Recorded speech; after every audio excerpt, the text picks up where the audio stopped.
আসসালামু আলাইকুম শেখ, কেমন আছেন? ওয়ালাইকুম আসসালাম রহমতুল্লাহ বরকাতু। জি বলেন। আলহামদুলিল্লাহ, হ্যাঁ, ভালো আছেন? আলহামদুলিল্লাহ আলহামদুলিল্লাহ, আল্লাহ ভালো আছে।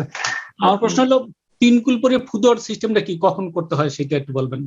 যে সূরা ইখলাস ফালাক নাস পড়ে কখন ফুঁক দেব, এই ক্ষেত্রে আমাদের দেশের মানুষরা অনেক ভুল করে, বা ভারত, বাংলাদেশ, পাকিস্তানের মানুষরা, মূলত আমরা এই সৌদি আরবে দেখি অনেক লোককে যারা ওই দেশি তরিকায় ধর্মকর্ম করে তারা এই ভুলগুলি বেশি করে।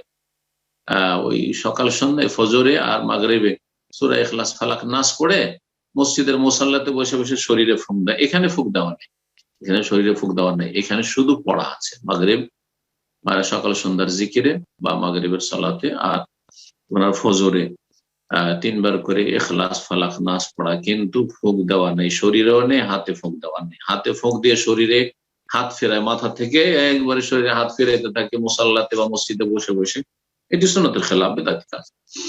অজ্ঞতার জন্য অনেকে করে থাকে, অনেকে ভালো মনে করে করে থাকে যে আমি অসুস্থ আছি ভালো হবে, কিন্তু আপনি নিজের ঘরে করেন, আপনি মসজিদে করিয়েন না, বিদাতের আকার ধারণ করছে। অনেকে বিভ্রান্ত হবে যে এটা মনে হয় করা ভালো। যারা কিছু জানে না, দেখা দেখি ধর্মকর্ম পালন করে, তারা দেখে দেখে শুরু করে দেবে বিদাত করা।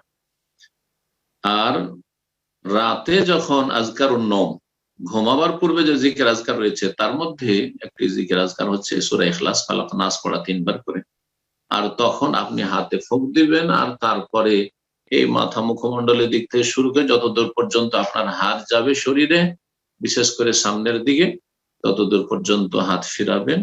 আর তারপরে অন্য অন্য সাইডে যতটা হাত ফেরানো সম্ভব হাত ফিরাবেন। এটা সহিহ হাদিস দ্বারা প্রমাণিত। জি।